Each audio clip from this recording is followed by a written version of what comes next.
guys, what's up? Welcome back to my YouTube channel.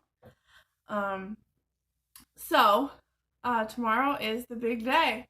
My husband and I are leaving for our trip to Japan, and we're very excited. Sorry for the lack of content these past few weeks. Just had a lot, going on here at the house with getting ready for the trip and everything. So I thought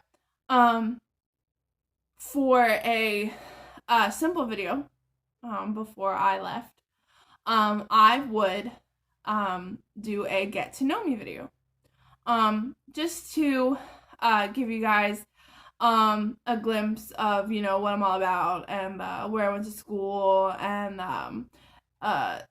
sort of the start of my journey, in the culinary world. So to start with, I went to the Culinary Institute of America in Hyde Park, New York, and that was an amazing experience.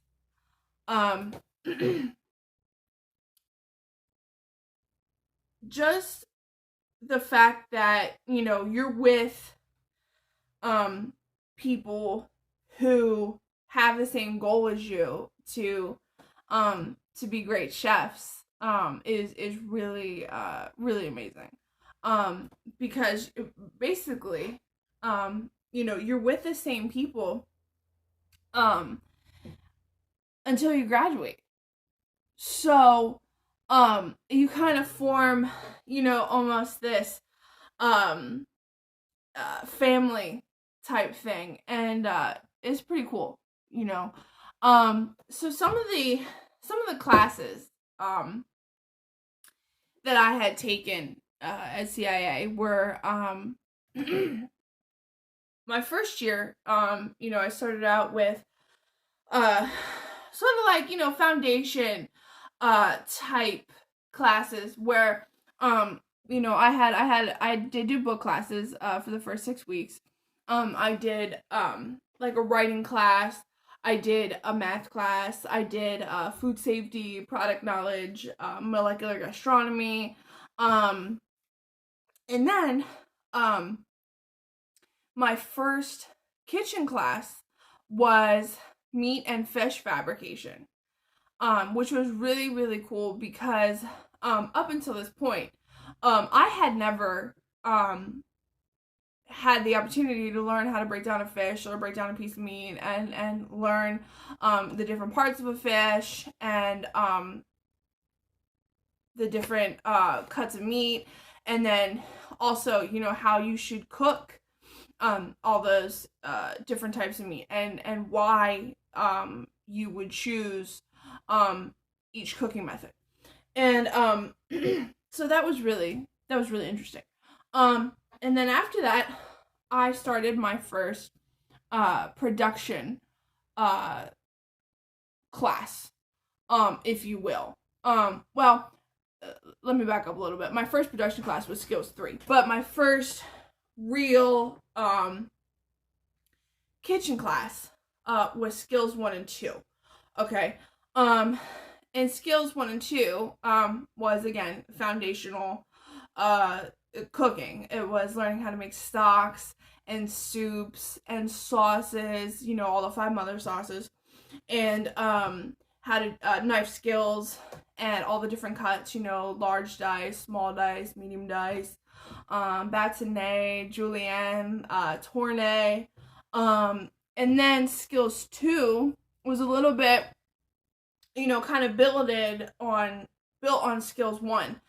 So, I learned how to make risotto, and I learned how to make pasta, and I learned how to cook rice, and I learned how to, blanch vegetables, and then one of the major things that we focused on in Skills 2 was a plated entree of protein, starch, veg, and sauce. Okay, and that was like our final practical type deal where we had to do that.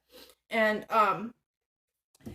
And then, as I said earlier, when I jumped ahead, my skills 3 class was my first production kitchen. And what that means is all the students at CIA have a ID card, and on that ID card you have 2 meal swipes per day. And so you would swipe your card at skills 3, and then you would, go through the line and pick your station, that you wanted your meal from, and you would move on. And then, so that was really cool, to kind of cook for other people a little bit. And then, the class after that was, cuisines of the Americas, I should say, where we touched on, southern, United States. And then we touched on, I believe it was Mexico, and the Caribbean as well.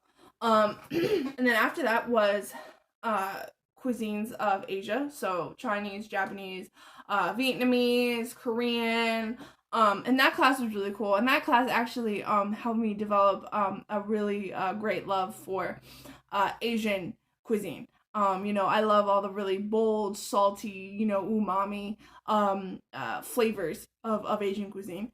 And then after that was a split block. That's, if you will, that's what they called it. And so it was a week of a breakfast class, and then a week of a dinner class, for lack of a better word. And what that means is in those 2 classes, you kind of learned a little bit, in particular with dinner, you learned bulk cooking, for lack of a better phrase, like a cafeteria style. But obviously this was a little bit more upscale, than your average student dining. So, and then after that was garde manger, where I learned how to make sausages and cure meats, and learned about, terrines and cheeses, and that class was really cool. And then after that, I did my externship. And I did my externship at the Glassburn Inn, which is in Fogelsville, which is in the Lehigh Valley area here in Pennsylvania. And on that externship, I really fell in love with the farm to table concept. And because they had 2 greenhouses on the property that they grew a lot of their vegetables and lettuces and herbs. And then they also had a fully functioning meat processing building, actually, where they raised grass-fed beef, and they butchered on site. And it was also a bed and breakfast. So you could stay there. A little expensive, but and then they're also open to the public, for dinner and all that kind of thing. And it was really, really cool to work there and to just use the stuff that you're growing on your own property, and so then after that I went back to school. And so the classes at this point, obviously are getting a little bit harder. So I had another couple 6 weeks of book classes. So I took a menus class, and I took another math class, and so on. And then my first kitchen class after the book classes was cuisines of the Mediterranean. So that was French cuisine, Spanish, and Italian. And then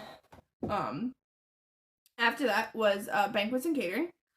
And that was just like it sounds, banquets and catering, learning how to not only cook a banquet, but how to serve a banquet. Okay, so I did a week back of house and a week front of house. Okay, and that class will come in handy. Will have come in handy later in my life. And after that, I did a wines class. This class was a normal block, which was 3 weeks. And this class was, I think, the hardest class that I took at CIA. And which, besides getting to taste several wines each day, we had to learn about France and their wines and the grape varietals that come from France and their wine laws. And then of course Italy. We did Italy. Same thing, grape varietals and wine laws. And then we did of course California and northern New York, and that class was very challenging, but it was very interesting at the same time because I never realized how much was involved with wine until I took this class. And just from not only all the different grape varietals, but which wines you make from what grape, and pairing food with wine, and then also talking a little bit about what sommeliers do. Okay, and that in itself, I think, is a really amazing skill that people have. Because, not only can they tell you, when they taste wine and do all these kind of blind tasting type things, not only, the grape varietal and what kind of wine it is, in the date and all that kind of thing, but they can tell you why, this wine is in this green bottle versus this wine that's in a clear glass bottle, and that's very important, with wine, actually, the color of the bottle. And then after that, I did my 2 restaurants that I had to do. You used to have to do 4 of the restaurants on campus, but now that they changed it since, and you only had to do 2. So I did the Italian restaurant on campus, and then I did American Bounty, which is more lack of a better word, American fine dining. And that was really cool because in both I not only cooked, but I served as well. So I got restaurant serving experience as well. And then after school, that's kind of where it all began. For me, my first job out of culinary school was this place down here in Lancaster called the Greenfield Inn, and very challenging for a first job, because you don't obviously you don't really know what a restaurant does until you work there. I know that sounds silly to say, but they always did a lot of volume, 120 on the books, a la carte, plus 2 big parties in the restaurant, plus this outgoing catering.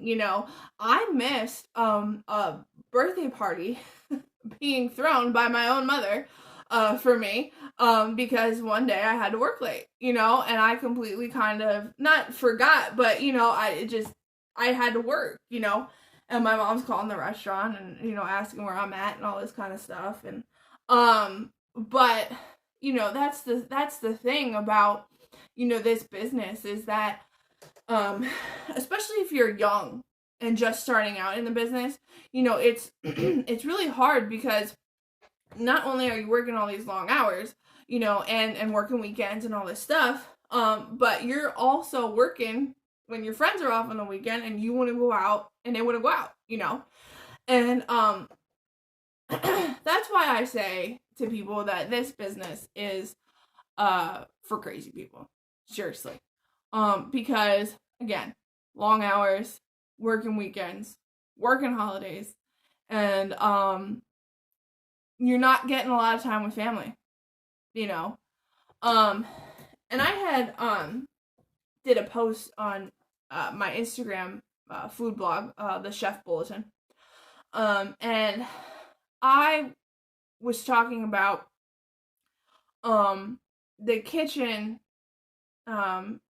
being like a home, because you see these people that you work with, a lot more than then you see your own family. And you all become a family. Especially if you all get along really well, and you all get to the point where you're kind of finishing each other's sentences, and you already know what this person's working on, what that person's working on, where they're at with this and that, and you all just kind of form this unit, and but I think in the end, if you are passionate and you are driven and you love what you do, I think that it makes working in this industry so worth it. So worth it, And I know, some people say that, well, it's about the money, chef jobs don't make a lot of money, and I gotta support a family, and while that is true, and you do have to think about that at some point in your life, especially if you are going to start a family, but I think sometimes the opportunities to do certain things in your career outweigh the money a little bit. You know what I mean? Because sometimes it's not all about money. Except if you're older, and you've been in a business for 30 years or 40 years or something like that, then I would say it's about the money. But if you're young and you're starting out, sometimes the opportunity is greater than the money, So the greenfield was kind of my start to working down here in Lancaster. From the greenfield, I went to the Lancaster Host, which is a big hotel here in Lancaster. And that place really taught me how to use limited inventory well, and it also taught me banquet experience as well. And after that, I worked for actually during the time that I worked at the Host, I worked for a company that sets up a cafe in businesses. It's called American Food and Vending. And they set up a cafe in businesses, and they do easy stuff, salads, soups, sandwiches. And that job was actually supposed to just be, a temporary thing. But then I was there for a year, and sometimes, you gotta do what you gotta do, you gotta work 2 jobs and that's it, but from working that job and working at the Host, I was able to get a better car and move out of my parents' house and all that kind of stuff. So blessings really, so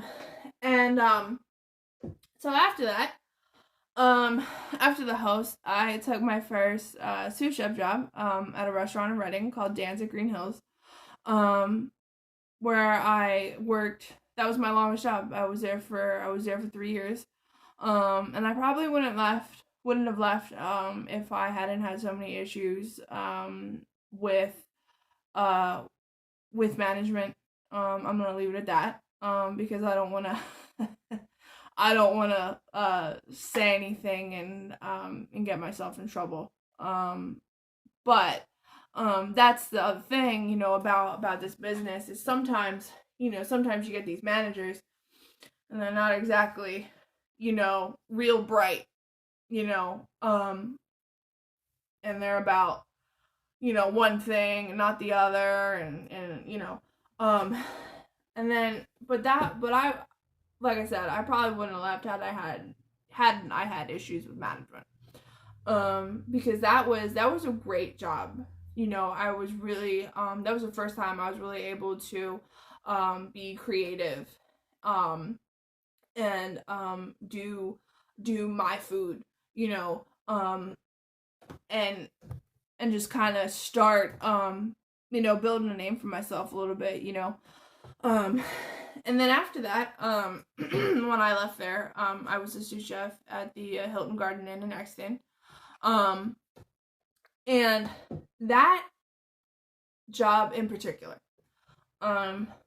was the most challenging job that I have ever taken, because I dealt with a lot of different personalities, and a lot of strong-willed people.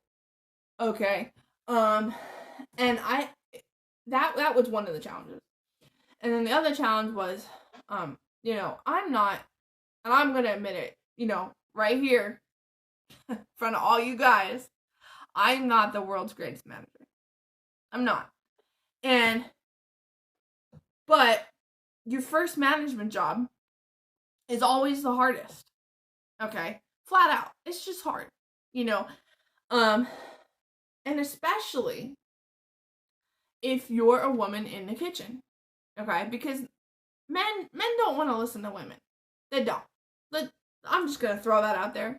Men don't want to listen to women. Let's be real. And that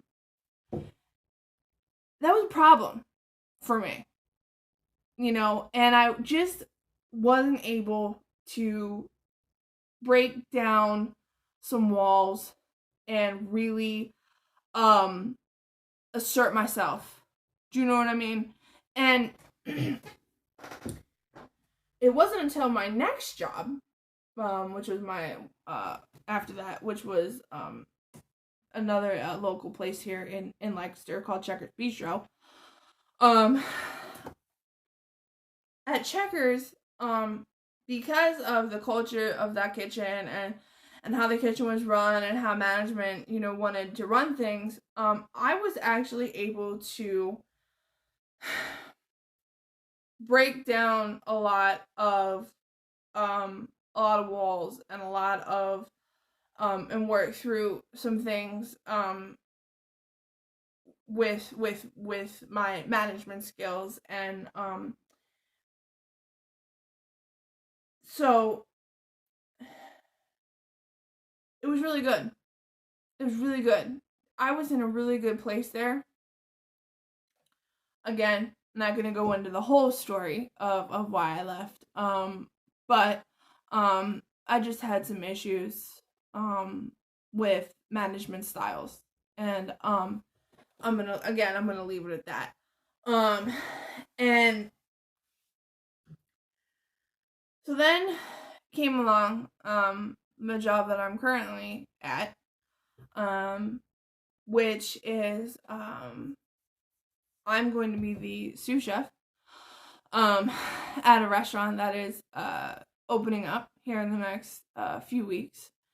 And the opportunity that came with this job was amazing. Just amazing.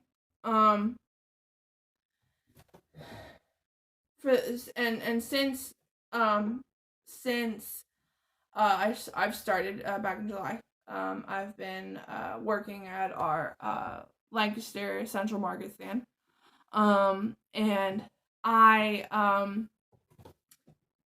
been helping run that stand, and that's been really cool, because we have a lot of regulars, that come to the stand, and a lot of people, that used to come to the restaurant, what it was named before, which was Cars. A lot of people used to come there, and so it's really cool, to get to know all the regulars, and to kind of they see my face, and then they come in, for lunch or dinner, they'll see my face, behind the line, and it's really cool to, engage with people and to talk with people and to be a little bit more social, and this being out at market has really helped me with my people skills and that type of thing, and that's been really really helpful for me.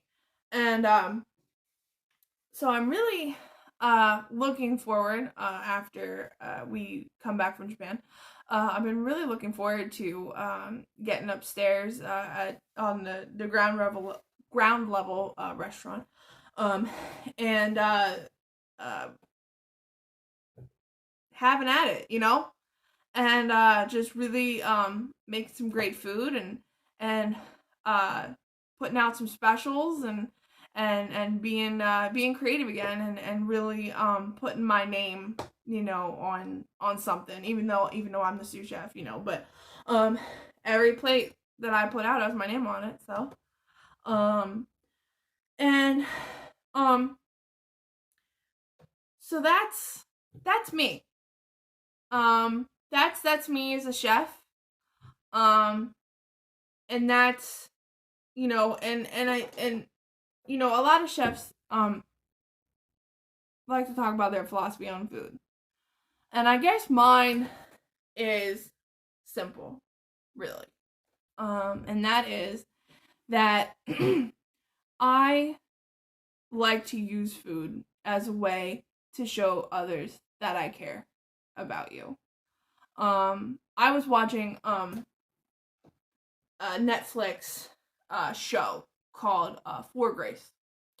And it was about this chef out in Chicago, and he was talking about his philosophy on food, and he said cooking is all about grace. And I heard that, and it just blew my mind. Because I'm big on the concept of grace, and to just be able to, that really kind of opened my eyes to that, because that makes a lot of sense to me, and I've kind of adopted that philosophy for me, and I want food. I like to make food to show people that I care about them, but I also want my food to bring people back to a memory from childhood, or from when they were first married, or when they were a teenager, or when they were in college, or I want my food to trigger those memories, and just touch some lives with food. There's nothing better than cooking for others, and just being able to cook for others. I think that that's really powerful, and I think that shows a giving spirit, and a servant type spirit, and I think that that's really powerful. Well, I think that's it. I think I'm gonna end it right there. I see that we're up to 29 minutes now on the video. So I'm sorry that, a little long-winded.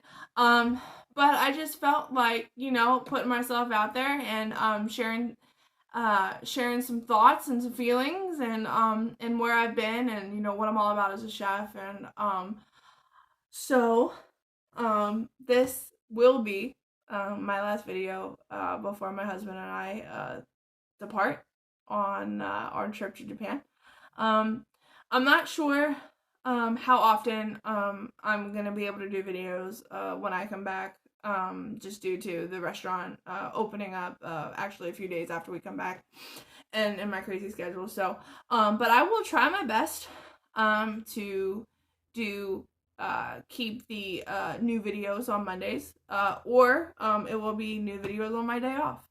Alright guys, well, if you enjoyed this video or other videos that I've done, like, subscribe, and click the notification bell at the top of the screen. All those fancy YouTube things. Do that. And again, if there's any time you guys have suggestions on videos you want me to do or things you want me to talk about, feel free to put that out there. Alright guys, well, I will see you all in a few weeks. Bye guys.